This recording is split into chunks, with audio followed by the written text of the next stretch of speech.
The Royal Guard's curse.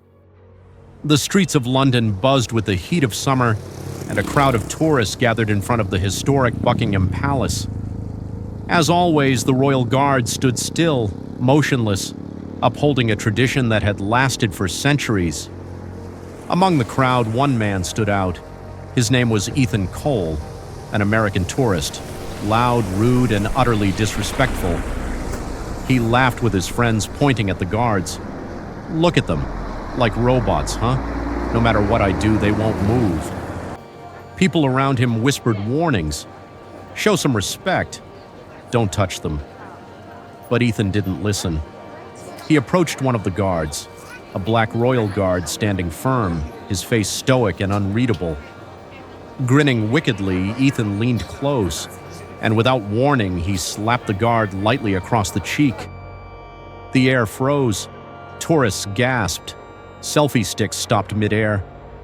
Normally, the guards were trained not to react, but this time, the guard turned his head ever so slightly, locking eyes with Ethan. And Ethan stumbled back. Because the guard's eyes were wrong, they weren't human. They were pure black, deep, empty voids that seemed to swallow all light. The guard took a slow, deliberate step forward. The sound of his steel boots echoed across the stone ground. Then, the other guards turned too, their eyes black as a starless night. Panic seized Ethan. He turned to run, but something was wrong.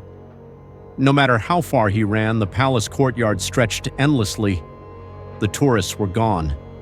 The city noises faded into a thick, unnatural silence. It was just him and the black-eyed guards. Desperately, he pulled out his phone. The screen was dead. No signal, no hope. He spun around, and one of the guards was already standing behind him. In a low, guttural voice, the guard spoke. "Let us teach you respect." Ethan screamed and bolted. The ground beneath his feet cracked with every step. The sky above darkened, heavy with storm clouds. The once beautiful palace twisted, growing larger, its windows gaping like hungry mouths. Out of breath, Ethan finally reached a massive door. He threw it open and stumbled inside. It was a throne room, but not the glorious hall he expected. The walls were painted with fresh blood. Giant portraits stared down at him, their eyes moving, whispering things he couldn't understand. At the center of the room sat a figure, a king in black uniform. His crown was rusted and his eyes were the same black void. The king raised a hand. Ethan fell to his knees as if pulled by an invisible force. The king's voice, dry and ancient, filled the air. "There is only one punishment for disrespect: eternal service." Ethan shouted, "No!" But no sound came from his mouth. His body grew cold, freezing from the inside out. His arms stiffened at his sides. An old Royal Guard uniform began to materialize on him.